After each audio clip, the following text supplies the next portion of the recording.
Picture this. Thousands of everyday Jamaicans, from teachers to taxi drivers, all investing their life savings into a dream. A dream of financial freedom, of doubling their money in a year. This was the promise of Cash Plus Limited, a company that burst onto the Jamaican scene in the early 2000s, led by the charismatic and seemingly brilliant Carlos Hill. But this dream, as we now know, was destined to become a devastating nightmare. Today, we're diving deep into the story of Cash Plus, the largest Ponzi scheme in Caribbean history, a scandal that shook a nation to its core. So, who was Carlos Hill? He wasn't your typical Wall Street tycoon. He was a local Jamaican businessman who presented himself as a financial messiah. He spoke the language of the people. He held massive, almost festival-like events, complete with music and free food, all to promote his investment club. His message was simple and incredibly alluring. Invest with us, and we'll give you a 10% return every single month. Think about that for a second. A 10% monthly return translates to 120% a year. Banks were offering maybe 5 or 6% annually. It sounded too good to be true, and as the old saying goes, if it sounds too good to be true, it probably is. But in an economy where many struggled to make ends meet, the promise was intoxicating. People saw their neighbors getting their monthly payouts, driving new cars, and upgrading their homes. The fear of missing out, or FOMO as we call it today, was immense. The scheme started small around 2002, but it exploded in popularity. Billboards with Carlos Hill's smiling face were everywhere. Cash Plus sponsored major sporting events and concerts. They were even planning to build their own hotel and start an airline. They seemed legitimate, powerful, and unstoppable. At its peak, Cash Plus had over 40,000 investors and was managing what was estimated to be hundreds of millions, possibly even billions of Jamaican dollars. So, how did it work? Where was all this money coming from?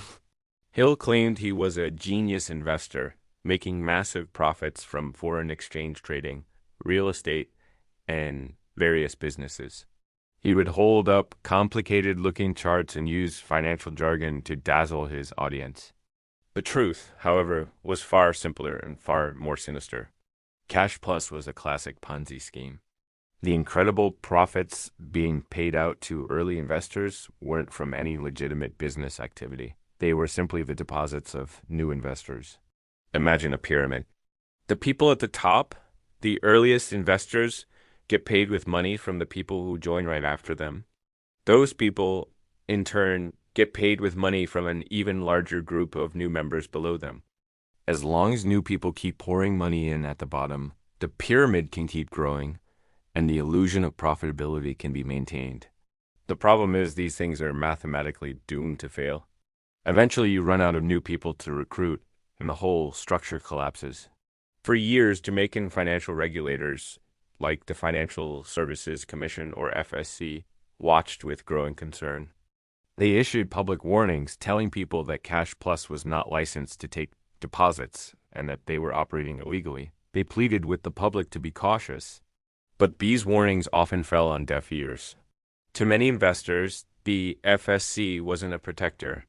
They were the enemy, a part of the establishment trying to keep the small man down. Carlos Hill masterfully played on this distrust. He positioned himself as a champion of the people, fighting against the corrupt system that didn't want to see them succeed. The public was divided. You had the believers who saw Hill as a hero, and the skeptics who saw him as a fraud. The debate raged in newspapers and on radio call-in shows. But for a while, the money kept flowing, and the believers felt vindicated. They received their monthly checks like clockwork, reinforcing their faith in the system and encouraging them to invest even more. Some people quit their jobs, took out second mortgages, and poured their entire retirement funds into the scheme, convinced they had found the golden ticket. The beginning of the end came in 2007. The FSC, after a long legal battle, finally got the courts to issue a cease and desist order against Cash Plus, forcing them to stop taking new deposits. This was the fatal blow. A Ponzi scheme needs a constant flow of new money to survive. Once that tap was turned off, it was only a matter of time. Panic set in. The monthly payments, which had been so reliable, suddenly stopped. Thousands of anxious investors started lining up outside Cash Plus offices demanding their money. But the offices were closed. The phone lines went unanswered. The dream was crumbling. Carlos Hill, the once celebrated financial guru, went from hero to villain overnight. He assured everyone that it was just a temporary liquidity problem, that the FSC was to blame and that everyone would be paid. But the money never came. In April 2008, the House of Cards finally collapsed. Carlos Hill was arrested and charged with fraud. The authorities moved in to seize the company's assets, but what they found was shocking. The billions of dollars that investors had poured in were gone. There were a few properties and some vehicles, but nowhere near enough to repay the tens of thousands of people who had lost everything. The money had been spent on paying out fake profits, funding Hill's lavish lifestyle, and on a series of failed business ventures that never generated any real income. The fallout was catastrophic. It was a national economic disaster. People lost their homes, their life savings, their pensions. Marriages broke down under the financial strain. The stories that emerged were heartbreaking. An elderly woman who invested her entire fund. A young couple who used their wedding money hoping to get a head start in life. All of it gone. The social fabric of Jamaica was torn. Neighbors who had encouraged each other to invest now looked at each other with suspicion and anger. The sense of betrayal was profound. The Cash Plus scandal served as a brutal lesson in financial literacy. It highlighted the dangers of get-rich-quick schemes and the critical importance of dealing with regulated financial institutions. A 120% annual return is not an investment. It's a statistical impossibility in any legitimate market.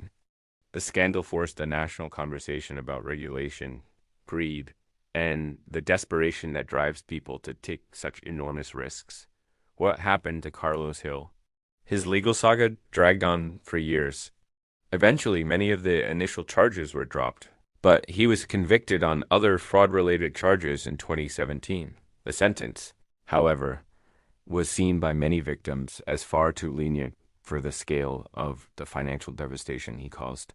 For the thousands of investors, there was no justice, and certainly no restitution. The money was gone for good.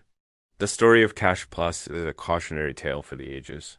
It shows how a charismatic leader can exploit people's hopes and fears, and how the allure of easy money can blind people to obvious red flags. It's a reminder to always be skeptical, to ask hard questions, and to remember that when it comes to your money, there are no shortcuts to building real, sustainable wealth. The scars of this scandal run deep in Jamaica, a permanent reminder of the day the dream of Cash Plus died, taking the savings and futures of a generation with it. Thanks so much for watching. What are your thoughts on this story? Were you in Jamaica when this all went down? Let me know in the comments. And if you found this deep dive interesting, please hit that like button and subscribe for more stories like this. See you in the next one.